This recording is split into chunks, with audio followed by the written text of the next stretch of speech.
Acción, tu revista mensual de cine y series, con los mejores estrenos de cine, fichas y reportajes coleccionables, series de televisión y 4 pósters todos los meses. Búscala en tu kiosco.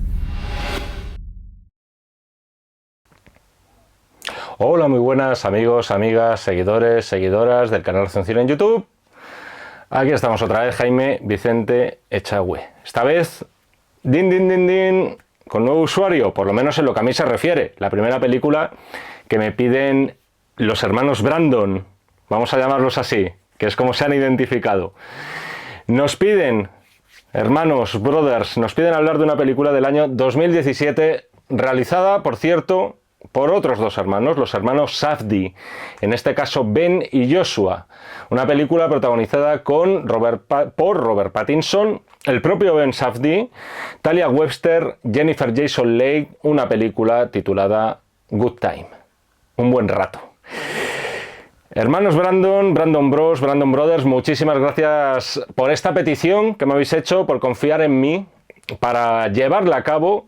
Y además una petición que sobra de uno de los nombres del Hollywood actual a los cuales yo creo que hay que seguir el rastro sí o sí, porque pueden dar mucho juego en el futuro y desde luego tienen un presente bastante prometedor. Les ha bastado la película que me habéis pedido y la más reciente, que es Uncut Gems, Diamantes en Bruto, con un sorprendentísimo Adam Sandler, para que al final todos hayamos anotado el nombre de estos dos tíos, de los hermanos Safdie, como uno de los nombres a los que hay que seguir la pista en futuras ocasiones. Os confieso una cosa, ya sabéis que de vez en cuando me gusta aquí mencionar el tema de cuándo, cómo, por qué o por qué motivo yo vi una película. Esta película la vi por primera vez en la época de pandemia, en pleno confinamiento. Diréis, el confinamiento fueron varios meses, en la época dura, pura y dura del confinamiento.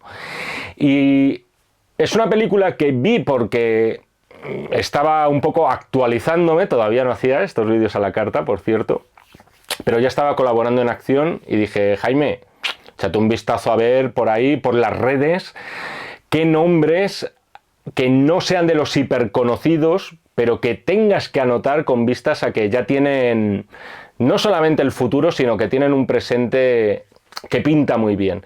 Y así es como caí viendo Good Time. La primera vez que la vi, vamos a decir que esta segunda vez que me la habéis pedido vosotros, hermanos Brandon, me ha gustado bastante más que la primera. Y no sabría explicaros exactamente el por qué. O sea, la primera vez recuerdo que es una película que me dejó un poco frío, no sintonicé con ella la primera.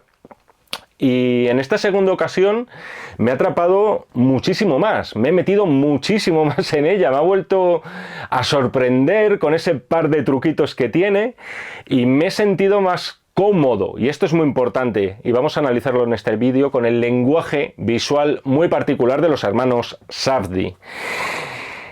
Es curioso esto, porque ya sabiéndome los trucos, ya sabiéndome que hay sorpresitas, me sorprende que me haya gustado más en esta ocasión, cuando tendría que haber sido al revés. Venga, ahora viene la parte de tal cual, y dices, joder, pues no señor. Oye, estas cosas que tiene el cine de vez en cuando, que son inexplicables, que es lo que no soy la única persona a la que le pasan este tipo de historias.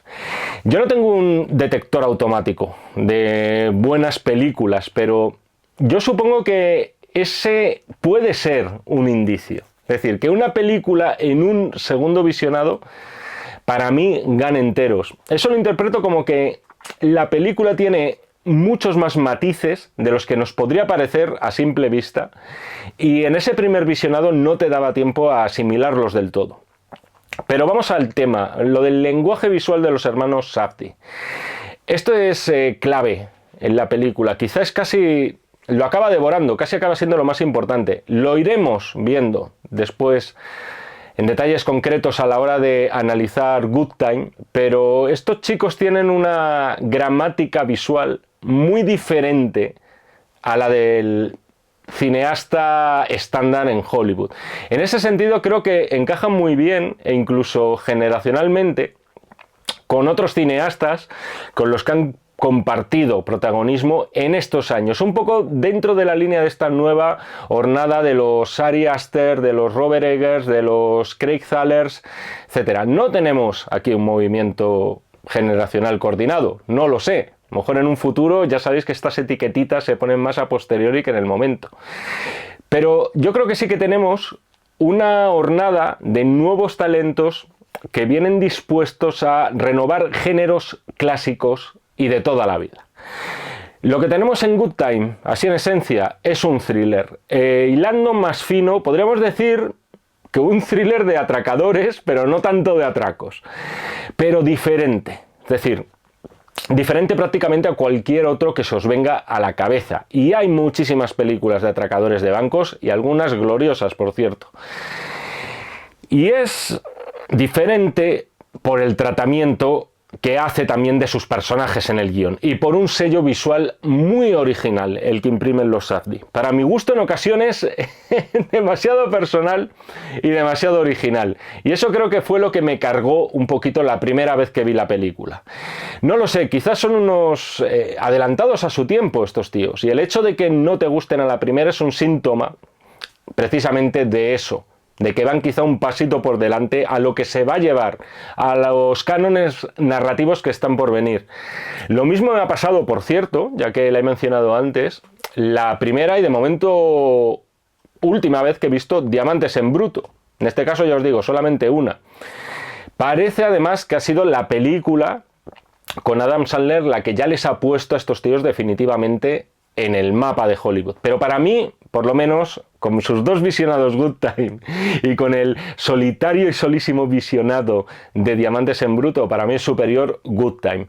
Encontré la de Diamantes además con un exceso de verborrea en ocasiones, algo cargante, que esa parece ser la palabra más repetida por el momento en este vídeo.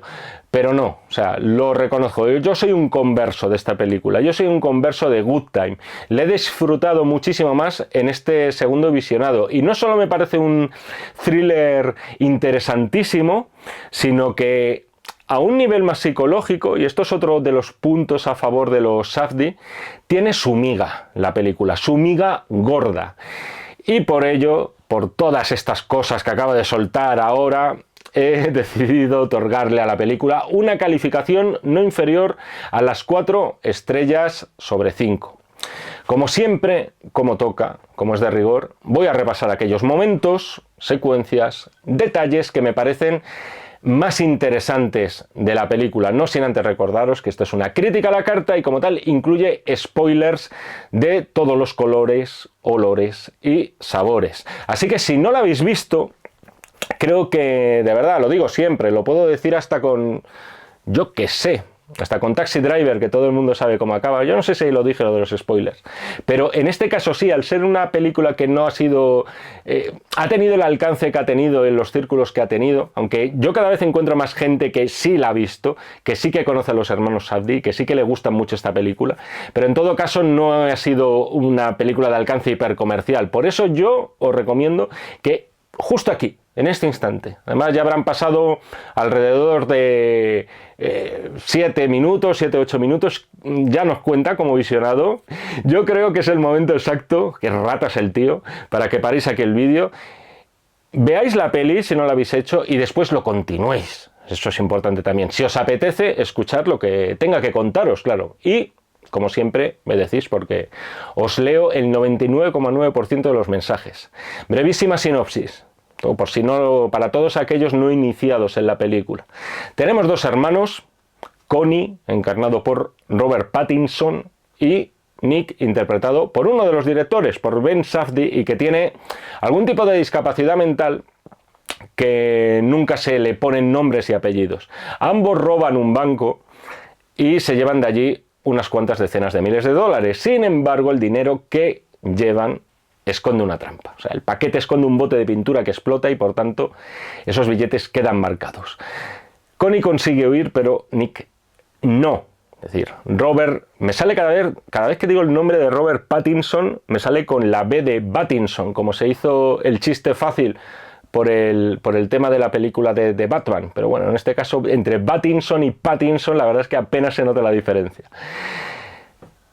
Pattinson consigue huir y la película, a grandes rasgos, será la lucha de Connie, de su personaje, para que Nick, su hermano, pueda salir de la cárcel. Lo primero, ¿cómo? Pagando la fianza. Vamos con cosas, detalles, momentos de la trama que me parecen dignos de reseñar en este vídeo. Y vamos con lo que os decía del estilo. Los hermanos Safdie, vamos a decirlo así claramente, son unos modernos, unos modernukis. En el sentido, perdonad esto último, he visto tentado de decirlo, la palabra asquerosa del día. En el sentido, son modernos de que tienen su estilo, es decir, que vista además su película posterior, la de Uncut Gems, es un sello que parece que les va a acompañar siempre, es decir, no tiene pinta de que vayan a cambiar, y en el momento en el que cambien, yo creo que será que no lo ven claro, piensan que comercialmente puede suponer eso un bache para determinado espectador. Lo apuestan todo al primer plano, los hermanos Safdie. Y recurren además mucho a la cámara en mano. O sea, la película está repleta, desde que empieza hasta que acaba, de este tipo de planos. Y el estilo personal de un autor, en este caso autores, es un arma de doble filo. Es decir, por un lado hace tu película inconfundible, con un sello y una firma. Es decir, basta ver una película de estos tíos, solamente llevan dos, si siguen con más y si siguen por este estilo, será hiperreconocible en una tercera, en una cuarta o en una quinta película, pero por otro, el doble filo. También puede suponer una barrera, también puede suponer una incomodidad para determinado espectador porque no entra dentro de lo que os decía antes, de la gramática visual convencional a la que estamos más acostumbrados. Es decir, podemos ver un primerísimo primer plano, pero verlo expuesto con tanta frecuencia y además con el estilo nervioso de la cámara en mano puede ser cargante para determinados espectadores. Yo ya os digo, lo experimenté esto último, lo reconozco, lo experimenté la primera vez que vi la película y para mí en un segundo visionado, y quizás esto influyó ya sabiendo cómo las gastan los Safdie, ya sabiendo de sus primeros planos y de su cámara al hombro, yo he incorporado todo eso con mucha más naturalidad y me ha parecido menos forzado que la primera vez que vi la película. Y eso me lleva a pensar que al final este tipo de cosas son recursos narrativos, sin más, y es lícito que te gusten y es lícito que no te gusten y que la encuentres mareante una película como esta. Es una cuestión meramente subjetiva y de sensibilidad visual de cada uno. Lo que al final importa, y yo creo que en Good Time ocurre, es que haya una buena historia y que esa buena historia y esa buena premisa avance y que esa premisa que va avanzando a su vez te sorprenda. Todo eso para mí ocurre en este Good Time. Los actores. Hay un protagonista absoluto de la función que es Robert Pattinson. Pero permitidme hacer mención a Ben Safdie. O sea, la película prácticamente se abre con él. Como no, además con un primer plano suyo, mientras está en esa terapia en la que empiezan a someterle a esa prueba de asociar palabras aparentemente inconexas. Tengo que decir que para mí el codirector, al final que es también Safdie de la película, sale bastante bien parado de todo este embrollo. Realmente lo hace bien. A pesar de no ser un actor profesional, o sea, me da el pego totalmente como una persona con deficiencia mental, con la mirada perdida y además con esa sensación de que en esa cabeza no hay nadie al volante, como decían los de Muchachada Nui. Pero efectivamente, o sea, al final el peso cae en Pattinson, con P. Al parecer fue él, por cierto, quien buscó a los hermanos Safdie y no al revés. Vio su película inmediatamente anterior, que por cierto no la he nombrado, es decir, Good Time no fue la ópera prima, pero es verdad que es como su primera gran puesta de largo y con una pretensión mucho más comercial, y se mostró deseoso el actor de colaborar con estos tíos. Y ellos, por cierto, por supuesto, encantados de la vida por poder contar con una estrella como ya lo era por aquel entonces. Y yo creo que además Pattinson, que ha sido objeto de revisionismo cinematográfico por los papeles que ha desempeñado en los últimos tiempos, no solamente por el tema de The Batman, sino también por la película del Faro. Yo creo que aquí ya demuestra con anterioridad ser muy buen actor, muy capaz además de mimetizarse con el espíritu y la atmósfera tan singulares que proponen la película, y además con un espíritu y una atmósfera tan particulares como las que ofrecen los Safdie, porque esa es otra. O sea, estos directores son muy efectivos, vamos a decir, a la hora de reflejar el desquiciamiento. Eso he podido sacar esa conclusión con las dos películas que he visto de ellos. Tienen muchísimas secuencias que son así, que prácticamente en cuestión de unos muy poquitos segundos los personajes pasan de la tranquilidad y de un momento, vamos a decir, apacible al ataque de nervios. Además con esa música electrónica en la cual los beats boom, boom, boom, boom van en aumento. Es una herencia, por cierto, clarísima del lenguaje del videoclip que los Safdie parecen haber asimilado. Hay varias secuencias que son paradigmáticas de esto, por cierto. Una de ellas es cuando Pattinson lía a su novia, interpretada, por cierto, por Jennifer Jason Leigh, una pareja que no me acaba de encajar, por cierto, no solamente por el tema de la diferencia de edad. Además, esto es una de las cosas que sí me parecen criticables de la película, y es el hecho de que el guión, en un momento dado, se olvida del personaje de Jennifer Jason Leigh, que parece que va a tener más peso, pero sin más. Es el momento en el que la lía para ir a pagar a una especie de usurero judío. Ojo con los estereotipos, por cierto. Los hermanos Safdie para esto tienen coartada. Una especie, o sea, para ir a pagar a ese usurero determinada cantidad de dinero para que pueda sacar por los contactos que tiene el usurero, al hermano que está en la cárcel. A modo de fianza, vaya. La lleva a la oficina de este señor, saca ahí la tarjeta de crédito, todo parece que va a resolverse, todos son besos, abrazos, todo maravilloso, pero se enteran de que el hermano está en el hospital porque le han pegado una paliza, hiperviolenta, por cierto, y además la tarjeta de ella no tira porque se la ha cancelado su madre, que está bastante mosca con ella. O sea, todo esto sucede en nada, en un chasquido, es decir, con dos conversaciones paralelas, por cierto, la de Pattinson y su novia, y la del usurero al teléfono. Y todo se va al garete. Es decir, en esto los Safdie tiene pinta de que van a proporcionar momentos gloriosos. O sea, todo era normal, todo parece que va a ir bien, y de repente es como una espita, es como si todos fueran bombas de relojería andante. Inmediatamente, en cuestión de segundos, todo es desesperación, todos están al límite, todos los personajes de la película, eso, parecen bombas de relojería andantes. Más cositas de la película. La película entra en un segundo segmento cuando Pattinson acude al hospital, se lleva de Strangis a su hermano, se sigue diciendo Strangis, en una silla de ruedas, y se hospedan en casa de una mujer negra y su nieta de 16 años. Por supuesto, se hospedan allí contándoles una bola que no hay quien se crea. Por cierto, antes en el hospital ha habido un detallito interesante y que poco a poco nos va introduciendo en lo que es uno de los pilares del guión de la película, la particular psicología del personaje de Robert Pattinson. En el hospital, cuando está vigilando la habitación del hermano, que además está custodiado por la policía, etcétera, está comprobando además cuándo se va a ausentar el policía para poder sacarlo de allí. En una habitación cercana ve a una mujer mayor a la que le da de beber un zumo que ha sacado de una máquina de vending.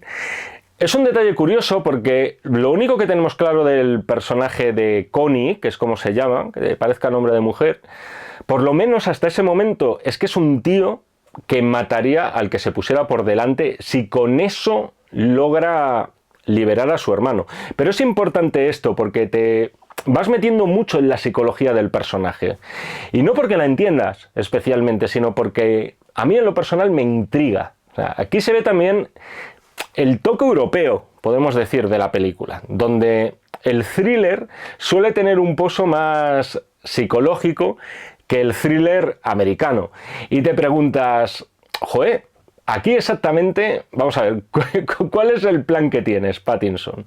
O sea, ya no le hace falta el dinero porque ha sacado a su hermano del hospital, vale, pero joder, ¿cuál es el siguiente paso que tienes en mente? O sea, huir con su hermano en silla de ruedas y ocultarse permanentemente. ¿Verdaderamente él está pensando lo que tiene que hacer en todo momento?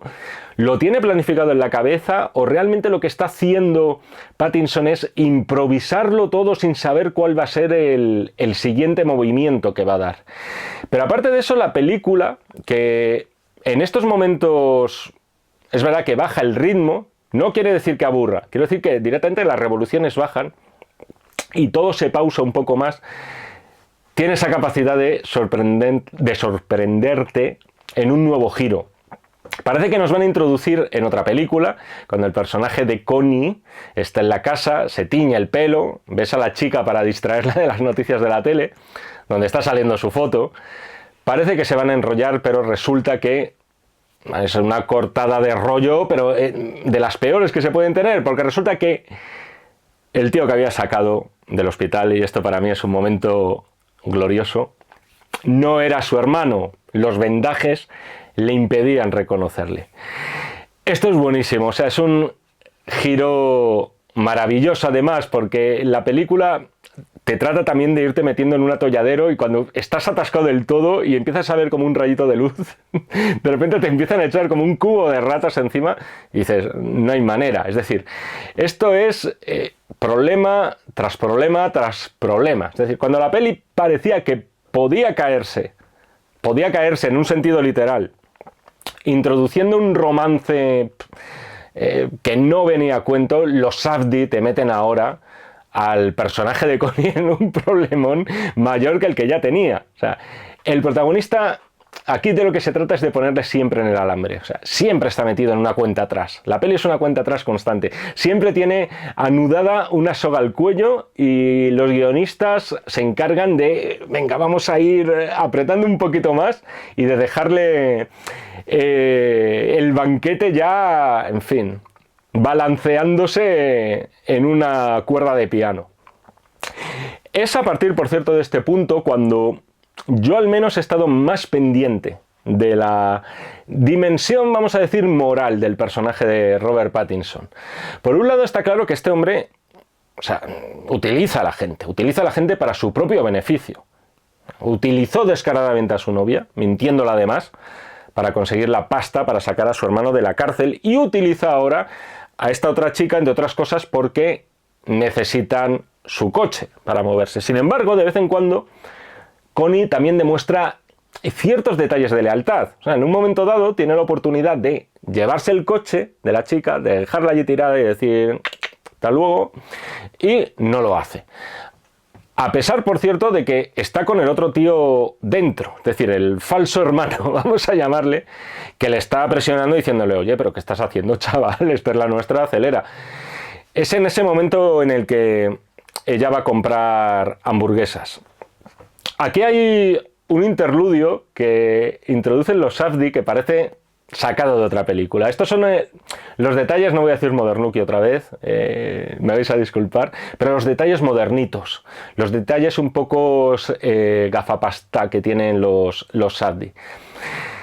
Good Time tiene un ritmo peculiar la película, o sea, es una película tensa, pero no puedes decir que avance a la velocidad del rayo. Sin embargo, aquí los Safdie dicen, venga, sí, nos meten, voy a meteros, y nunca mejor dicho, os voy a meter en vena transpotting. O sea, lo que nos hacen es un transpotting en un momento dado de la película. Y es cuando el tío este de las vendas, que es bastante odioso, por cierto, hay que decir, empieza a rememorar cómo acabó él en el hospital y custodiado por la policía. Es un fragmento, además, muy excesivo en lo que se refiere a drogas, sexo, violencia y todo lo que queráis. Y entiendo que los Safdie lo introducen para, bueno, detalles de moderno, es decir, romper en un momento dado con la narración y para demostrar que son muy duchos también a la hora de reflejar el sentimiento de paranoia. Paranoia es otra palabra que tiene que salir en el cine de los Safdie. Además, poco le importa al personaje de Robert Pattinson, porque mientras el otro le está contando su película, él ya empieza a maquinar cuál va a ser su siguiente paso. Esto es constante en la peli, es decir, la cabeza de Pattinson no deja de pensar, o por lo menos eso lo transmite muy bien él y lo transmiten muy bien los Safdie. Da la impresión de que no deja de pensar, de maquinar, de dar vueltas, de estar resolviendo problemas por segundo y de buscar soluciones lo menos dolorosas y lo más inmediatas posible. Y en este caso, esa solución se trata de dar con el botín que el tío de las vendas ha escondido en un parque de atracciones. Todo siempre con un único fin, que es el de poder sacar a su hermano de la cárcel. Es una película también con un sentido del humor peculiar. Está el descubrimiento de que el tío de las vendas no es el hermano de Safdie, lo cual, además de ser bastante hilarante, como ya os he dicho, es realmente sorprendente cuando te enfrentas a la peli por primera vez. En ese sentido, ese punto es imbatible. Pero después está lo que son las propias situaciones de la película, que en ningún caso, por cierto, pretende ser hiperrealista. O sea, por ejemplo, el papel de la chica, acompañando todo el rato a estos individuos que no le cuentan nada de lo que sucede ni de lo que traman, pero está clarísimo que están tramando algo y no precisamente limpio. Y sin embargo la chica está ahí como... venga, a mí lo que me echéis. Después está lo del guardia negro. O sea, esto ha sido lo del guardia negro que custodia el parque de atracciones. De todas formas, en ese segmento hay varias cosas que destacar. O sea, primero, el escenario, un parque de atracciones. O sea, bastante siniestro y repelente, que da pie a un escenario magnífico y muy extraño. Y además esto de que sea un parque de atracciones, que remita a la niñez, el personaje de Connie, de Robert Pattinson, tiene mucha querencia por su hermano. Podemos entender que él en algún momento dado, si tuvo una infancia normal, pudo estar con su hermano perfectamente en ese parque. Tiene bastante de evocador el escenario. Y luego tenemos también, segundo, la salvaje agresión del personaje de Pattinson al guardia negro. Es la primera vez que le vemos hacer algo tan violento en la película y es verdaderamente bestia, es decir, te descoloca mucho porque hasta entonces no le hemos visto de verdad a este tío hacer daño a nadie. O sea, la película también juega muchísimo a eso. La película juega a descolocarte y en ese juego la clave es el personaje de Robert Pattinson, que por cierto está en todas y cada una de las secuencias, salvo las que afectan a su hermano, claro, que son más bien reducidas. Y por último, hay que destacar el momento del guardia alucinando después del ácido que le han metido en el cuerpo, de forma que la policía le toma por un yonki. Es curioso, como una película que tiene varios momentos que son abiertamente cómicos, en manos de otro director habría adquirido un tono, vamos a decir, más ligero, menos grave, exactamente contando la misma historia, es decir, cómo drogan a un pobre diablo y cómo la policía le toma por un yonki como resultado. Es decir, es algo que en otros directores te dirían directamente, te voy a invitar a que te rías a mandíbula suelta. Sin embargo, los Safdie al final, claro, estos le dan a todo este momento un aire como mucho más serio al asunto. Pese a tratarse de una situación hilarante, con la que, hombre, yo creo que en media sonrisilla sí que se nos escapa en ese instante. Dentro de que, como os he comentado, es una película que por estilo, por dirección, por montaje te imprime cierta sensación de agobio, de vez en cuando es una película también que se toma ciertos respiros, se toma varios. Aquí lo vemos, por cierto, en los minutos previos al final, con esas tomas aéreas de los coches. Es el único momento, vamos a decir, en los cuales la película respira, o sea, inspira y expira, porque la película es eso. Al final es no dejar respirar a los personajes. En todo esto del thriller europeo, yo veo también que, me atrevo a decir que a los Safdie, las películas de Michael Mann, las que podía hacer en los 80 y en los 90 sobre todo, aquellas películas como Thief o el Manhunter o por supuesto Hit, son películas que les gustan, es decir, o El Driver de Walter Hill, esos thrillers netamente americanos por temática, pero que no son americanos en su fondo, y os diría que incluso ni siquiera en sus formas, con un estilo mucho más pausado, con un estilo que pretende ser mucho más psicológico, dejando todo a cierta sensación de misterio que pueda tener el espectador. Estoy seguro que a los Sandy Michael Mann les tiene que molar. No deja la película respirar a los personajes, como os decía, y no los va a dejar respirar en los últimos minutos cuando el tío de las vendas y Connie se refugian en la casa del guardia, del cual tienen las llaves, quiero decir, ya puestos. No tienen la pasta, pero claro, es que esa es otra. Es decir, es que es también de fracaso en fracaso el personaje de Connie. Pero tienen ese ácido, que al parecer vale una fortuna. Aquí hay una frase del personaje de Pattinson que dice mucho más de lo que parece. Se empieza a hartar muy fuerte del tío de las vendas, que por cierto ya no las lleva, y estalla. Y le dice: no sirves para nada, vives de las prestaciones sociales de tu madre, del gobierno. Connie no conoce de nada a este tío, y me atrevo a decir que le importa tres puñetas.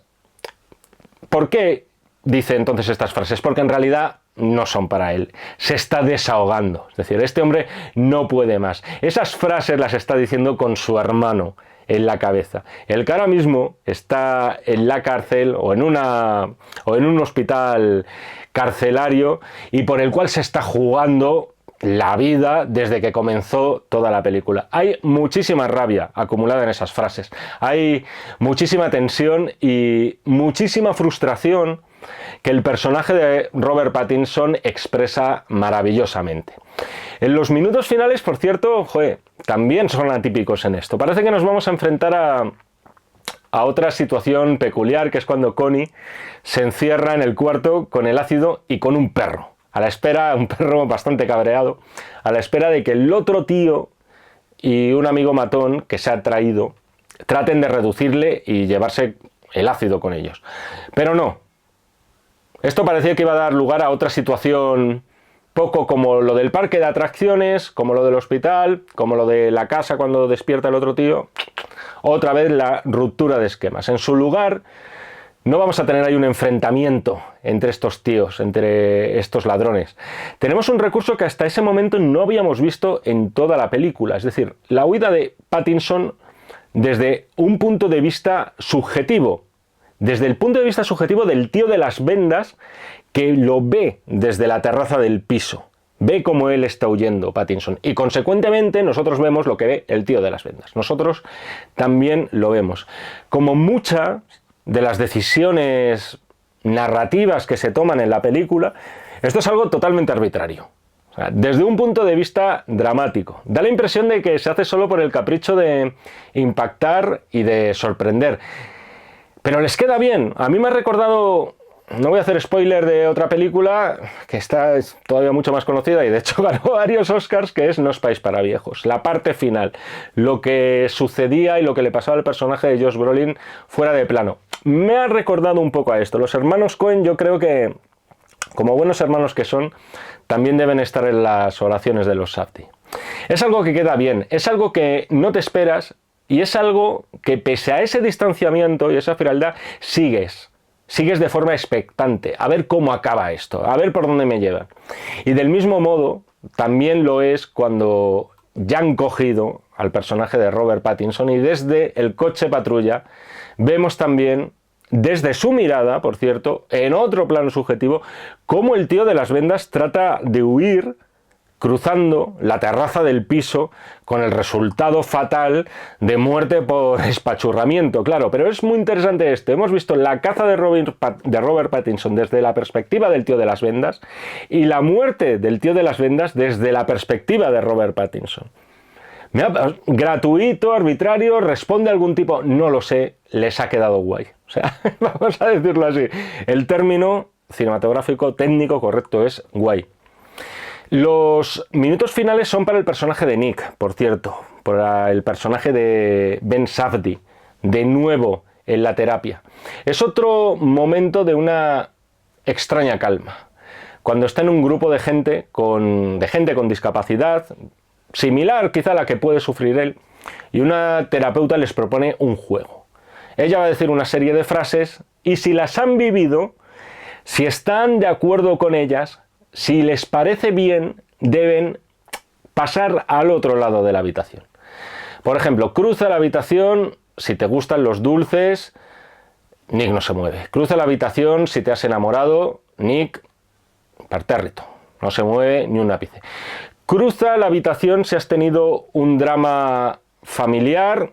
Y cuando escucha la frase cruza la habitación si tienes un amigo, ahí vuelve a cruzar. Ahora sí, como con lo del drama familiar. Vuelve a cruzar la habitación. O sea, Connie, al final, su hermano, es decir, el personaje de Nick es mucho más consciente de las cosas de lo que pensamos. Connie, su hermano, ha acabado encerrado por él. Y el final de Nick, por cierto, no es muy diferente al que suponemos que le espera a Connie. O sea, encerrado entre 4 paredes, mientras cruza una habitación de un lado para otro, sin rumbo, pero quizá con una posible salida, algo que el personaje de Connie, su hermano, tiene muy difícil. Es un final también diferente a cualquier otra cosa que podríamos sospechar. O sea, esta película, si de algo no peca, es de ser predecible. Es de una serenidad, vamos a decir, inesperada, en tono y teniendo en cuenta lo que nos ha mostrado esta historia, por otro lado, negrísima. Y como toda la película de los hermanos Safdie, yo os digo, es algo sorprendente, que creo que al final es el adjetivo que mejor se ajusta a este good time. Un buen rato, espero que hayáis pasado. Qué recurso tan barato, macho. Hermanos Brandon, muchísimas gracias. Espero que hayáis pasado un buen rato con esta crítica a la carta de Good Time y espero por extensión que lo hayáis pasado el resto. Ya sabéis si os gustan estos vídeos, si os gusta que sigamos haciéndolos. Necesitamos vuestro apoyo y eso se consigue dándole un like por lo menos. Solo podéis dar uno, aunque con diferentes equipos podéis dar más y con diferentes usuarios, claro, y no voy a dar más pistas. Y por supuesto suscribiéndose al canal también, eso es muy importante. Compartid estos vídeos si os molan. Nos seguimos viendo en el canal de Acción Cine si así me lo requerís. Y por supuesto nos seguimos leyendo en este y en todos los que están por venir de los números de la revista Acción. Muchísimas gracias y hasta otra. Acción, tu revista mensual de cine y series, con los mejores estrenos de cine, fichas y reportajes coleccionables, series de televisión y 4 pósters todos los meses. Búscala en tu kiosco.